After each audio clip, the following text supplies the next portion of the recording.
Hey IELTS community, welcome back to the channel. Guys, I'm back with another video for IELTS reading. आज की ये वाली video उन students के लिए बहुत ही क्रूशियल रहने वाली है जिनका एग्ज़ाम आने वाली 7 सितंबर को है। इस वीडियो में हम लोग समरी टाइप की ब्लैंक्स को सॉल्व करना सीखेंगे एंड कोशिश करेंगे भी उसको कम से कम टाइम में एग्जीक्यूट कर पाएँ। तो without wasting any more time, let's get straight into the video. So guys, जो क्वेश्चन टाइप हमारे सामने है वो समरी है जो पैराग्राफ के फॉर्म में होती है। एंड ये कई बार हमारे लिए ट्रिकी हो जाती है क्योंकि यहाँ पे कई बार हमें लोकेशन ढूंढनी डिफ़िकल्ट हो जाती है।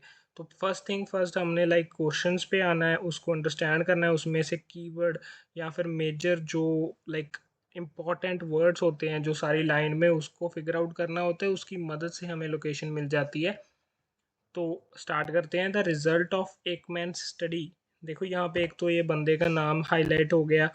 डेमोन्स्ट्रेट मतलब दिखाती है। द फियर एंड सरप्राइज मतलब दो चीज़ें दिखाती है वो study, fear and surprise. Are persistently dash, persistently मतलब कॉन्टीन्यूसली, कॉन्स्टेंटली।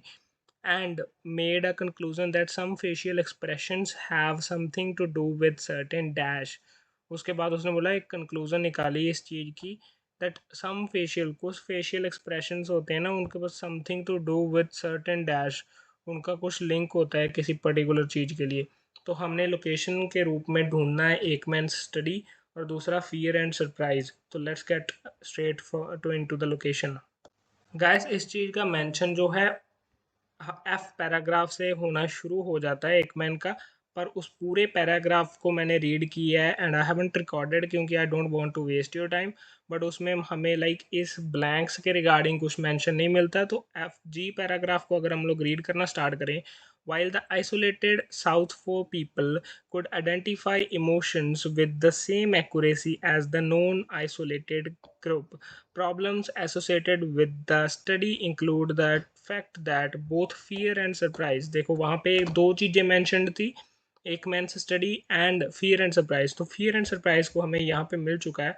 देखो, the result of Ekman study demonstrate करता है that fear and surprise are persistently dash. तो यहाँ पे भी वही सेम चीज़ मिलती है। अभी जो स्टडी है उसका problem associated with study include the fact that both fear and surprise were constantly miss identified.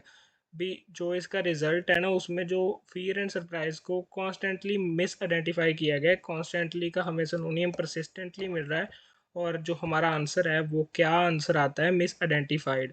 अगर हम आगे वाली चीज़ को भी देखें तो एंड लिखा है and majority of the cases, ये थोड़ा आगे जाके हमें आंसर मिलने के चांसेस हैं।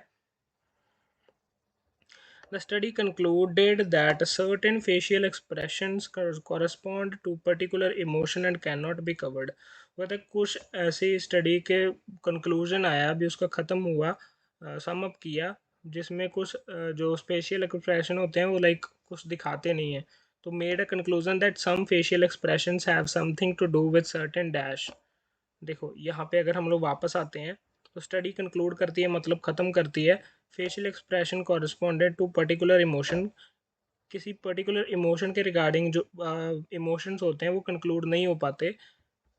वही यहाँ पे हमें मिल रहा है, made a conclusion that some facial expression have something to do with certain emotions. Emotions हमारा आंसर हो जाएगा यहाँ पे, विच इज़ इम्पॉसिबली कवर्ड।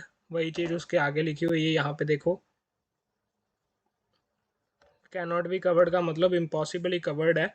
उसके आगे हम लोग अगर देखें, डिस्पाइट मतलब कॉन्ट्राडिक्शन क्रिएट करने की कोशिश की थी है। Despite of dash and whether the culture has been dash और डैश।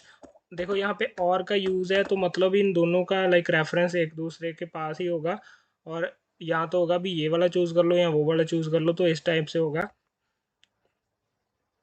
अगर हम उसी के आगे जाएं, रिगार्डलेस ऑफ कल्चरल बैकग्राउंड, भी कल्चरल बैकग्राउंड के बावजूद भी, the end regardless of whether or not the culture has been isolated और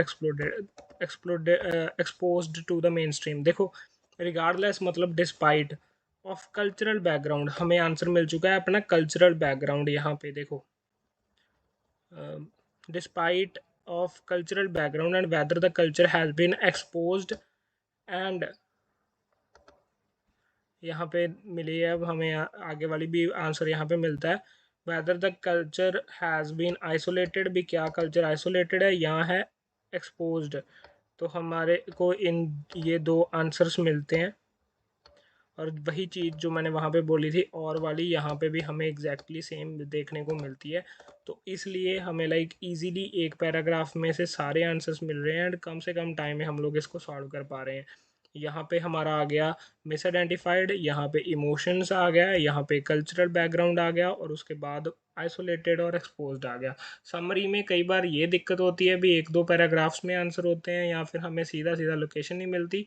तो हमें इजीली लाइक दो तीन जो शुरू में कीवर्ड्स होते हैं उनको आइडेंटिफाई करना होता है और उनको लोकेशन पे जाना होता है। उसके बाद तो एक लिंक में ही आंसर मिलते जाते हैं। हमें ग्रामर का भी यूज़ करना चाहिए इसमें, तो इजीली हमें मिल जाते हैं। जैसे यहाँ पे और का यूज़ करके, डिस्पाइट का यूज़ करके या फिर एंड का यूज़ करके हमें इजीली आंसर देखने को मिल रहे हैं।